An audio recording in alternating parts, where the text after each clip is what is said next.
Persépolis. Si nos ponemos a leer el cómic escrito por Marjane Satrapi, este título nos parecerá oscuro en un principio. Para empezar, alguien que sepa mucho de historia de pronto podría suponer de qué se trata, aunque en cualquier caso se puede intuir que se refiere a un lugar antiguo. Por ahora quedémonos con el dato histórico y la esperanza de que a lo largo de la narración podamos desentrañar su significado y la relación con la obra. Persépolis fue la capital del imperio persa de la época aqueménida. Era una capital ceremonial donde se celebraban las fiestas de Año Nuevo.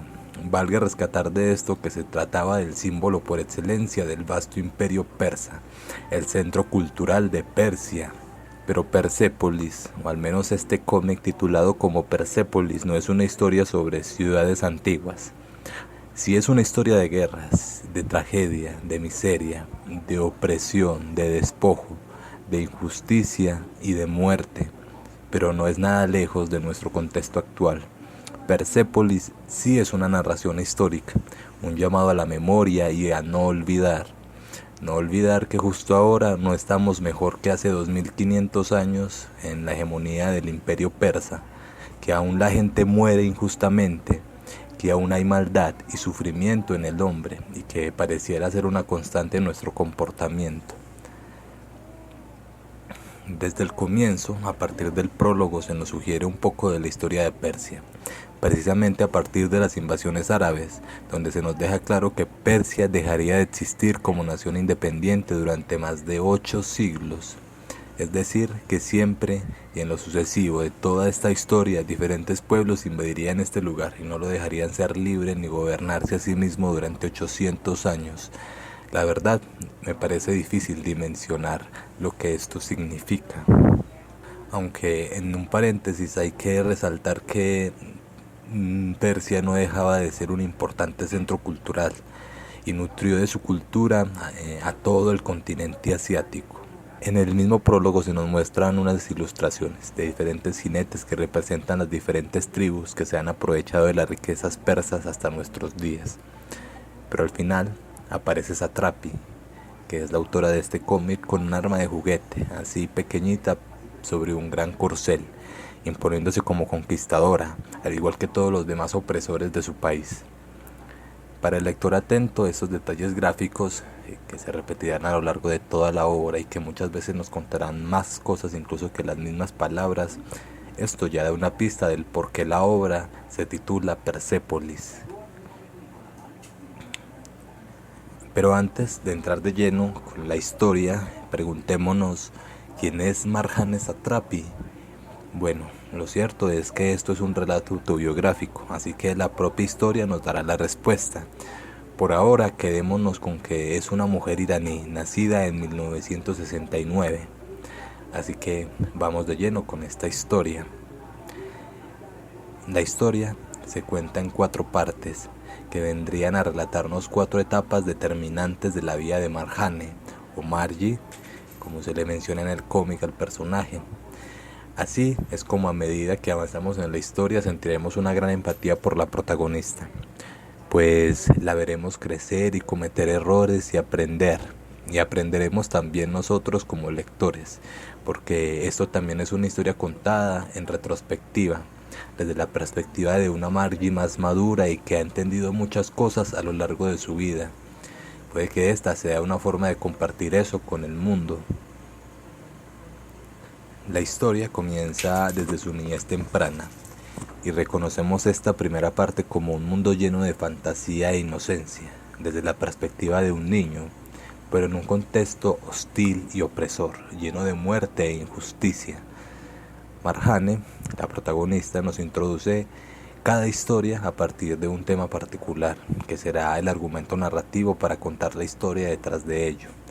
Es decir, que si ahora nos pone, por ejemplo, de tema el pañuelo, comienza hablando del pañuelo para llegar a hablarnos de religión y de su sueño infantil de convertirse en Mesías. Estos 2 aspectos no están narrativamente relacionados, es decir, ella los conecta a través de una historia En otras ocasiones no sucede de esta forma, es decir, el elemento como lo es el pañuelo, como lo sería el vino, como lo sería la terraza, la casa o cualquier otro elemento que trate de emplear para dirigirnos narrativamente a lo que es importante, no está como involucrado de una forma importante con la historia en sí. Es decir, que nos plantea un tema para llegar a él de una forma muy disimulada, sin darnos cuenta ni siquiera, como si no importara. Esto lo veremos más adelante. Me parece una forma muy original de contar una historia a partir de pequeñas historias, digamos, autoconclusivas. Es precisamente como se vive la vida, a partir de pequeños relatos autoconclusivos que nos dejan una enseñanza para continuar viviendo. Y en retrospectiva, cualquier detalle, objeto o situación nos puede conducir por el recuerdo y llevarnos a rememorar historias determinantes del pasado. En la primera parte, por ejemplo, nos pone sobre la mesa el pañuelo, refiriéndose a ese característico pañuelo que suelen llevar las mujeres iraníes y por el que son tan reconocidas. Nos lo introduce a través de su contexto como un elemento represivo, como una imposición para que las mujeres no muestren su cabello, para provocación de los hombres. Esto, por supuesto, simboliza una opresión hacia la mujer, cuando se le culpa a esta precisamente de provocar al hombre y no al hombre por ser provocado. Esto es una imposición religiosa, lo cual en esta cultura islámica cobra mucha importancia. A partir precisamente de este elemento es como la autora nos logra contar todo, o por lo menos lo necesario para hacernos entender qué es lo que sucede, qué ritmo lleva la historia, quiénes son los personajes involucrados y sus pensamientos. Nos abre todo un contexto, lo cual es una manera maravillosa de contar una historia a mi parecer. A partir del pañuelo entonces no solo se evidencia el conflicto social de ese momento en el que los tradicionalistas luchan contra los progresistas, sino que nos habla de cómo ese mismo conflicto se ve reflejado en la conciencia de un niño, con una visión supremamente inocente de las cosas y seguramente tanto así también una visión muy profunda del asunto, ya que da en el clavo precisamente con el conflicto social de fondo que está siendo representado con esta lucha sobre el uso del pañuelo, la cual se trata de la religión siendo desplazada en una cultura camino a la occidentalización, un régimen tradicionalista preocupado por la invasión cultural, llamémoslo de esa forma, representada por otros valores morales. En la niña, este conflicto se nos muestra a través de su deseo de ser profeta. Dice que ella nació con la religión y que su sueño es ser la heredera de todos los profetas que la precedieron, para impartir la justicia, el amor y la cólera de Dios. Pero cuando se le pregunta qué quiere ser, la sociedad le impone que eso no es posible. Es decir, ser profeta, que debe ser otra cosa. Es decir, básicamente le impone ponerse ese velo simbólico de ser realista, de no exponer su deseo y de sublimarlo. Lo cual en términos, digamos, psicoanalíticos se refiere a transfigurar un deseo para que la sociedad lo acepte. Lo cual se ve bellamente expresado en esta historia cuando le dice a sus padres que ella va a ser doctora. Ella cree que miente, pero realmente está reprimiendo su verdadero deseo. Está usando el velo o un pañuelo simbólico que usamos como personas ante los demás, es decir, para que no nos tomen por locos. Por lo menos podemos decir que su sueño de ser profeta nunca murió, sino que, como he dicho, fue sublimado en este producto, por ejemplo, donde ella misma es la protagonista de su propia historia. El segundo capítulo se llama Bicicleta y se llama así debido a una frase que ella decía cuando era niña, o que ella escuchó seguramente: la revolución es como una bicicleta, si se detiene, se cae. Y es entonces que la autora decide representar esta imagen con una bicicleta llena de muertos. Yo supongo que se puede obviar la interpretación significativa de esta imagen, pero es importante destacar la gran capacidad que tiene esta autora para contar cosas a través de las imágenes, es decir, de poder simbolizar a través de la imagen. Después de todo, es una artista gráfica.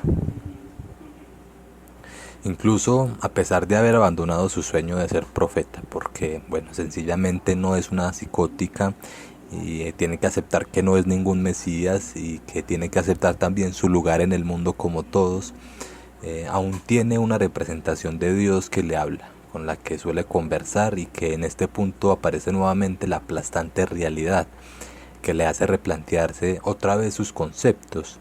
Por ejemplo, cuando oye una conversación de sus padres a través del muro sobre una terrible masacre ejecutada por la policía, cuando incendiaron los auditorios y dejaron a toda esa gente encerrada para que sean quemados vivos.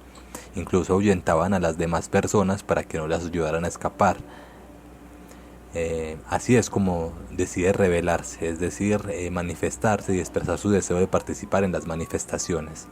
Obviamente ella es solo una niña y allí muere gente. Sus padres le hacen caer en cuenta de esta realidad y regresa frustrada a su cuarto.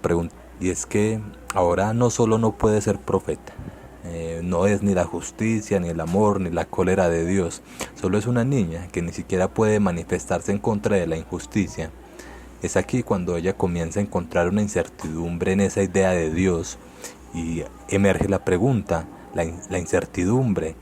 Dios, ¿dónde estás? Instaurándose el primer instante de duda significativo en la vida de Marjane. Esta primera parte y básicamente todas las demás historias son situaciones significativas en la vida de Satrapi, que le enseñan cosas nuevas y la hacen madurar, o por lo menos la hacen entender el mundo y a sí misma. Momentos en los que sencillamente ella aprende cosas, como cuando a través de la empatía se toma una larga ducha para entender cómo se sentía su abuelo, cuando su misma abuela le cuenta que padeció reuma debido a las presiones de agua en las que mantenía frecuentemente enclaustrado. Para mí una de las cosas más divertidas de esta obra es la historia que suele manejar la autora. En varios de los relatos, por ejemplo, una de ellas es la historia que cuenta el padre de Satrapi, que en ese momento era fotógrafo, cuando después de una manifestación tomaron a un mártir asesinado por el gobierno, que salía del hospital y lo dirigieron en una muchedumbre hacia el cementerio. Cuando sacaron a otro fallecido del hospital, un anciano, pretendían hacer lo mismo, aclamarlo como mártir y llevarlo al cementerio, hasta que salió su esposa, la esposa del hombre fallecido, y dice que él no es ningún mártir, que él murió de cáncer, que a él no lo mató el gobierno. Sin embargo, esto no les importó y decidieron llevarla en una muchedumbre hacia el cementerio, e incluso hasta su esposa lo aclamó como si fuera un mártir. Esto obviamente refleja pura ironía, ¿cierto? De la cual hace falta reír, y es lo que hacen los personajes en esta escena. Pero nada más a los adultos, porque a la joven Satrapi no entiende el chiste, o sea, solo oye de muerte, de cadáver, de cáncer y asesinato. Y entonces empieza a reír como los demás, pero en ese momento ella no sabe por qué ríe, no logra captar la ironía con su inocencia. Y es a partir de aquí que supone que tiene mucho que comprender, porque no logra captar la ironía del asunto. Más adelante veremos que sí puede captar esto. En un momento de mayor madurez será capaz de reír de sus propias desgracias. La historia nos continúa mostrando diversos hechos de la vida de Satrapi y otros hechos históricos, como por ejemplo la revolución de 1979, en donde hubo la caída del régimen del Shah. Todos se ponen felices, celebran y creen que el diablo se ha marchado, como lo expresa la madre de Margie, pero nada está más lejos de la realidad. Me parece fascinante cómo en una viñeta la autora nos lo deja saber, o sea, es un detalle gráfico donde la familia se encuentra enmarcada por el diablo, como si fuera una serpiente acechándolos con su garra. Eso es una señal del peligro y la desgracia, porque obviamente el diablo no se ha marchado, que es lo que vamos a averiguar continuando con esta historia. En un principio podría pensarse que esta narrativa es una forma de contar el día a día con sucesos que no comprendemos si han sucedido antes o después, o por lo menos yo lo entendía de esa forma. Sin embargo, no tardé en darme cuenta de que es una secuencia lineal de su propia vida y que cada momento la marque, que estamos viendo madurar a Satrapi. Por eso mi análisis está brindado como más a entender cómo es que en determinados sucesos se vuelven determinantes en la vida de Margie, o por lo menos una interpretación respecto a esto.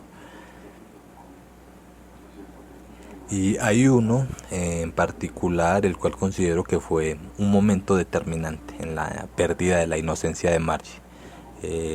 o sea que es como una maduración psicológica, cuando entiende el sadismo y el masoquismo en la posición de dominador y dominante. En esta historia ella comprende las diferentes posiciones del placer y del dolor, y del placer que produce generar dolor. Es cuando ella escucha las torturas de los prisioneros del régimen del Shah, que resultan ser amigos y familiares de sus padres, que mientras están de visita en su casa cuentan muy explícitamente varios de los crueles tratos que tuvieron que sufrir en esa prisión. Hasta ese momento, Margie no conocía esta faceta humana. Quizás sabía que el hombre podía hacer sufrir al otro, pero no que ella misma pudiera ser tan creativa en este aspecto. Porque es después de escuchar esto que se pone a jugar luego con sus amigos y se inventa unas pequeñas torturas. Expresa en este juego entonces todo ese sadismo antes sentido, encuentra formas de tortura y encuentra en ella misma un sadismo que al sentir placer de hacer daño a los demás, una perversión de la cual posteriormente siente culpa mirándose frente al espejo, porque sencillamente no es una perversa que goza haciendo daño a los demás. Con todo lo dicho hasta ahora, en términos digamos psicoanalíticos, podríamos definir una estructura de Margie en una estructura neurótica. Esta primera parte, que para mí es la más importante, concluye con la historia de Margie y su tío Enoch.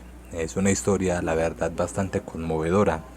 Este personaje, Enoch, se presenta como una figura bastante idealizada, digamos también como el padre de Margie, un hombre de la familia al que ella considera un héroe por ser revolucionario y haber estado en prisión. Estaba orgullosa de que fuera su tío, hasta que fueron capturados por la República Islámica luego de la revolución y la caída del Shah, y su tío fue víctima de este nuevo régimen. Decidió incluso pasar sus últimos momentos con ella. Al final del día se convirtió en un héroe para el corazón de Margie. Pero la pena fue honda y amarga. En este momento de dolor y desolación conoce su primera gran pérdida, la primera de muchas, y es entonces que nos muestra la escena en la que ni siquiera Dios puede consolarla y lo echa definitivamente de su vida. La segunda parte se trata de la etapa de adolescencia temprana de Margie. Aquí vemos aptitudes menos infantiles, es más madura y mucho menos fantasiosa, aunque también es más rebelde y belicosa. Empieza a manifestar muchos más sus ideales libertarios y revolucionarios frente a una sociedad que se esfuerza por oprimirla. Empieza de una forma similar a la primera, con un conflicto respecto a la vestimenta, cuando el país se está volviendo mucho más tradicionalista que nunca debido al régimen islámico que se acaba de instaurar. La familia decide partir en un último viaje hacia Europa para regresar y enterarse de que están en medio de una guerra. Esta parte, la segunda parte, es la más trágica y violenta, en lo que a mí respecta, debido a que está ambientada precisamente en medio de la guerra. Es evidente que toda esta experiencia se vuelve traumática y determinante para la vida de Satrapi, y ella nos lo ilustra en varias situaciones. En una ocasión, a través de una actividad escolar, la ponen a redactar una carta sobre la guerra. Ella, que siempre ha sido una niña ilustrada, con sus conocimientos sobre el tema, expone un ensayo sobre las similitudes entre la conquista árabe y la guerra Irán-Irak actual.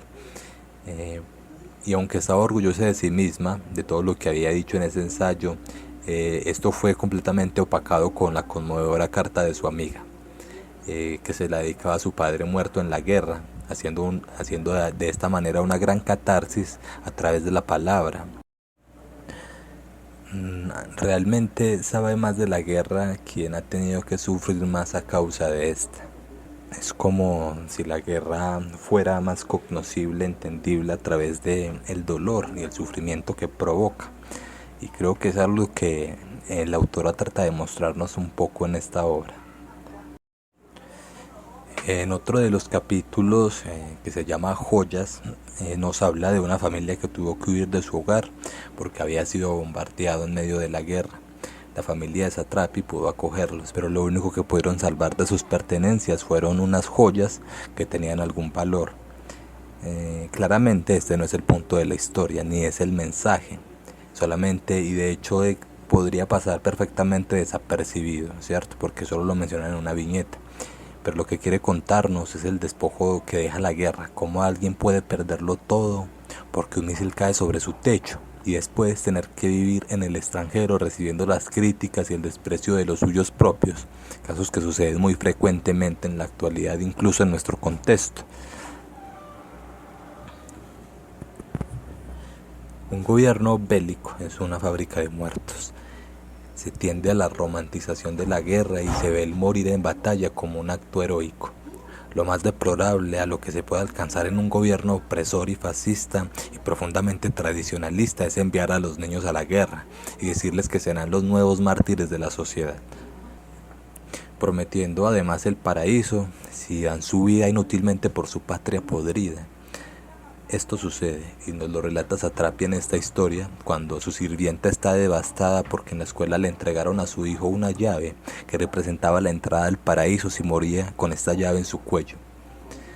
Lo que hace Satrapi es sencillamente hermoso cuando nos muestra una imagen con las siguientes palabras. La llave del paraíso era para los pobres, con la promesa de una vida mejor. Miles de niños volaban por los aires con la llave al cuello en los campos minados, y lo contrasta con esa viñeta, con un montón de niños saltando de diversión, por supuesto niños de clase social muy distinta a los que morían en la guerra. Hay varias historias que ilustran este contexto y muchos personajes interesantes de los cuales valdría la pena hablar en el análisis.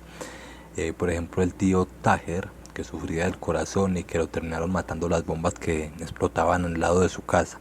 O por ejemplo cuando los padres de Margie se ingenian una forma de contrabandear pósters de bandas musicales que se prohibían en Irán porque atentan contra la cultura. O la historia de su amiga judía cuya familia fue bombardeada y logró ver los restos debajo de los escombros de su casa, representando con una viñeta en negro todo el sufrimiento y la rabia que sintió.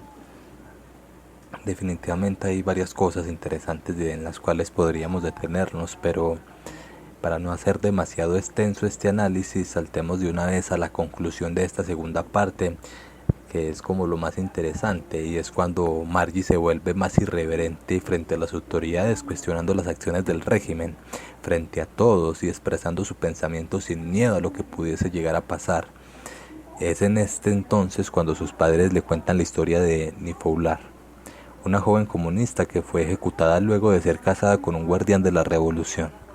Hay varias razones por las que hacen esto, pienso yo, y obviamente nada de esto responde a ningún tipo de moralidad, solo a un tradicionalismo perverso, ya que en el Islam no se puede asesinar a una virgen, por lo cual la desposan, y como el hombre está obligado a entregar una dote, a la mujer le entregan el dinero a su familia.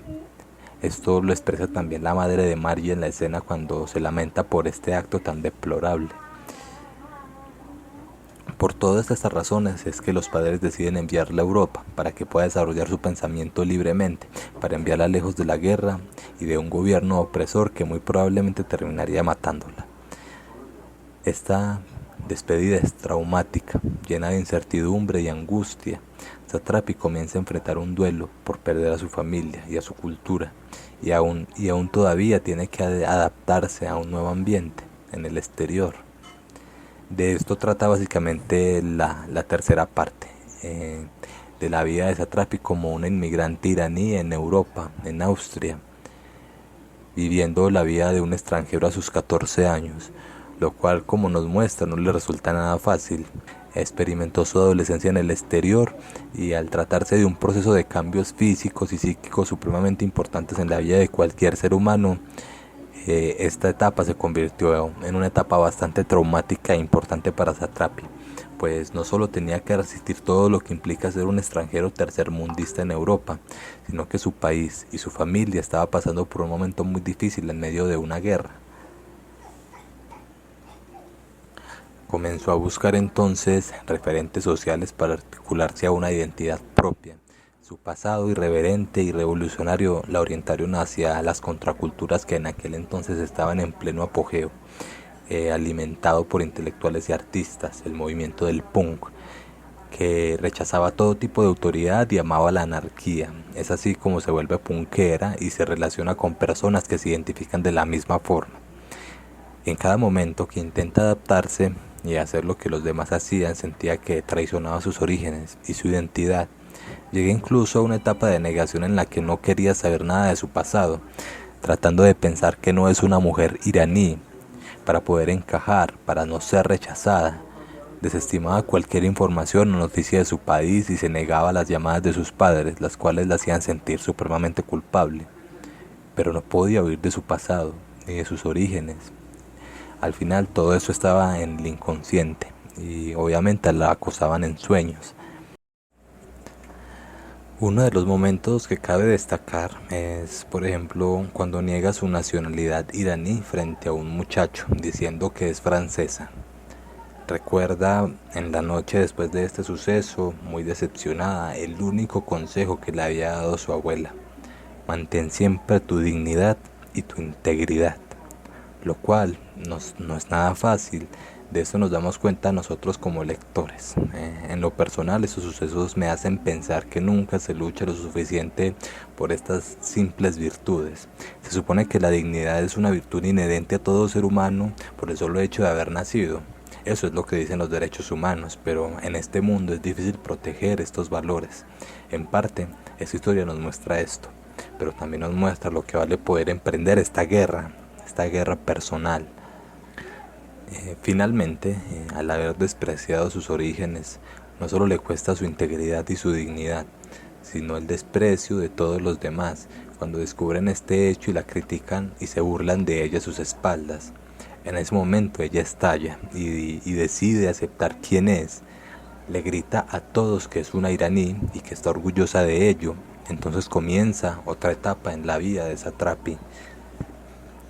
Nuevamente crece, se integra a nuevos grupos sociales y conoce nuevas personas, pero a su edad posee un vacío afectivo, así que llega a una etapa en la que empieza a buscar el amor, con todas las inseguridades y vulnerabilidades que esto conlleva.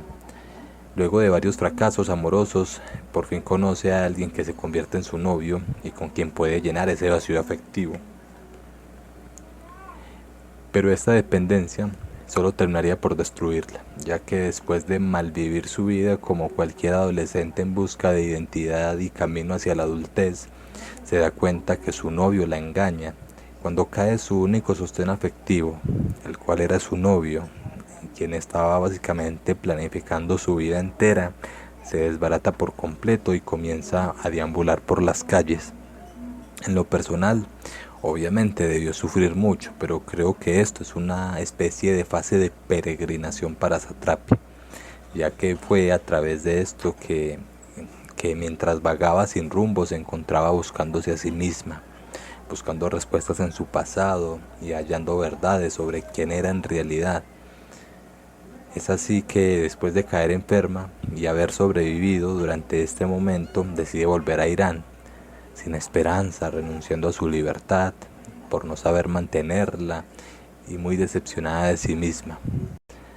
Esto la marcaría como uno de los más valiosos fracasos de su vida. La parte 4, la última, es básicamente una bella historia de autosuperación.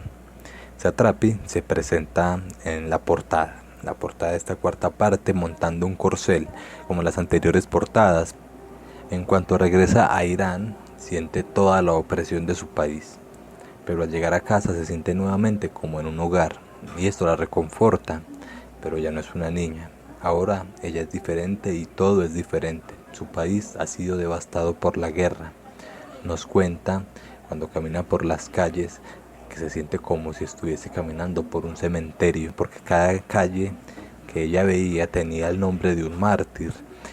Le recuerda la cantidad de muertos que dejó la guerra. Cuando escucha a sus padres, nota mucha menos esperanza en sus palabras. Aunque su padre trata de ser optimista, ella sabe que él también ha sido derrotado por tanta miseria. El padre de Margie lo expresa perfectamente de esta forma: la gente ya no sabe por qué han pasado 8 años en guerra, porque han muerto sus hijos. Toda esta guerra no ha sido más que un gran montaje para destruir a los ejércitos de Irán e Irak. El primero era el más poderoso en Oriente Medio hasta 1980 y el segundo era un verdadero peligro para Israel. Occidente ha vendido armas a ambos bandos y nosotros hemos sido tan tontos como para caer en este cínico juego. 8 años de guerra para nada. Así que ahora el Estado pone a las calles los nombres de los mártires para contentar a las familias de las víctimas. Puede que así encuentren sentido a este absurdo. En este relato, Margie se siente culpable de sus insignificantes desventuras en el extranjero.